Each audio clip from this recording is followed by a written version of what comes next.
Mental health disorder किन लोगों को ज़्यादा हो सकते हैं और किन लोगों को कम होने के चांसेस होते हैं, ये डिसाइड करने का कोई एक स्पेसिफिक फार्मूला हमारे पास अवेलेबल नहीं है। बहुत सारे फैक्टर्स ऐसे होते हैं जो इंटर रिलेटेड होते हैं और उन फैक्टर्स के आपस के इंटरेक्शन की बेसिस पे ये डिसाइड होता है कि कौन से लोग ज़्यादा वल्नरेबल हैं मेंटल हेल्थ डिसऑर्डर्स के लिए। इन फैक्टर्स में सबसे इम्पॉर्टेंट 3 फैक्टर्स हैं, बायोलॉजिकल फैक्टर्स या इनहेरिटेंस। सेकंड फैक्टर्स जो इम्पॉर्टेंट हैं वो पर्सनैलिटी फैक्टर्स होते हैं और थर्ड नंबर पर जो इम्पॉर्टेंट हैं वो इन्वायरमेंटल फैक्टर्स होते हैं। कुछ मेंटल हेल्थ डिसऑर्डर्स ऐसे होते हैं जैसे कि डेवलपमेंटल डिसऑर्डर्स हैं और डीजेनरेटिव डिसऑर्डर्स। डेवलपमेंटल डिसऑर्डर्स बच्चों में होते हैं ज़्यादा, जिनकी मिसाल हमारे पास ऑटिज़म और मेंटल रिटार्डेशन है। और डीजेनरेटिव डिसऑर्डर्स मोस्टली बूढ़े लोगों में, एल्डरली पीपल में होते हैं, जिसकी मिसाल हमारे पास अल्जाइमर्स की है। ये ऐसे मेंटल हेल्थ इश्यूज़ हैं जो कि ज़्यादातर बायोलॉजिकल कॉजेज़ की वजह से होते हैं, ऑल्दो पर्सनैलिटी इश्यूज़ और एनवायरनमेंट भी एक इम्पॉर्टेंट रोल प्ले करते हैं। अच्छा, ये चंद मेंटल हेल्थ इश्यूज़ ऐसे हैं जो कि प्योर बायोलॉजिकल मेकअप की वजह से होते हैं, लेकिन इसके अलावा मोस्टली मेंटल हेल्थ इश्यूज़ ऐसे होते हैं जो कि पर्सनैलिटी फैक्टर्स या एनवायरमेंटल फैक्टर्स के इंटरेक्शन की वजह से होते हैं। आपकी पर्सनैलिटी फैक्टर्स में 3 अहम बातें हैं। नंबर 1, आप कितना इमोशनली स्टेबल हैं।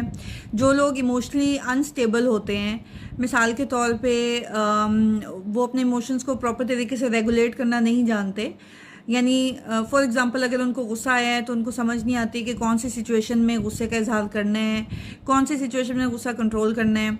अपने इमोशंस को प्रॉपर्ली एक्सप्रेस करना नहीं आता। फॉर एग्जांपल आप अगर कुछ कहना चाह रहे हैं लेकिन आपको प्रॉपर्ली कम्युनिकेट करना नहीं आ रहा, तो इसका मतलब है कि आप अपने इमोशंस को प्रॉपर्ली रेगुलेट नहीं कर पाते हैं। और जब आप अपने इमोशंस को प्रॉपर्ली रेगुलेट नहीं कर पाते हैं तो फिर आप हसास तबीयत के या कमज़ोर असाब के मालिक हो जाते हैं, और ये फैक्टर आपको मेंटल हेल्थ डिसऑर्डर्स के लिए ज़्यादा वल्नरेबल करता है।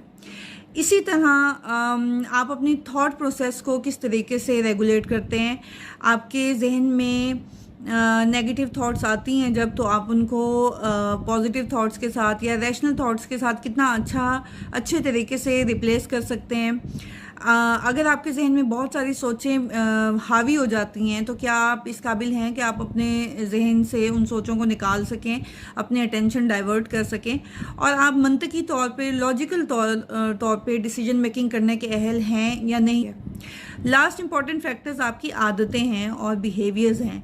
आपकी चंद आदतें ऐसी होती हैं जो आपकी अच्छी इंटेंशन के बावजूद भी आपके लिए प्रॉब्लम्स कॉज करती हैं। आपका अनहेल्दी लाइफस्टाइल, आपकी अनहेल्दी ईटिंग हैबिट्स, आपके सोशल स्किल्स अगर पुअर हैं और आपकी बिहेवियरल एक्सप्रेशंस प्रॉपर नहीं हैं, तो फिर आपके लिए कम्युनिकेशन मुश्किल हो जाती है। और जब आप लोगों से प्रॉपरली कम्युनिकेट नहीं कर पाते, जब आप लोगों के साथ अपने सोशल इंटरेक्शंस अच्छे तरीके से नहीं कर पाते हैं, आपकी हैबिट्स अनहेल्दी होती हैं, तो डेफिनेटली ये चीज़ आपके नर्व्स पे अफेक्ट करती है और आप कमज़ोर असाब के मालिक हो जाते हैं। Last important factor environmental factors हैं।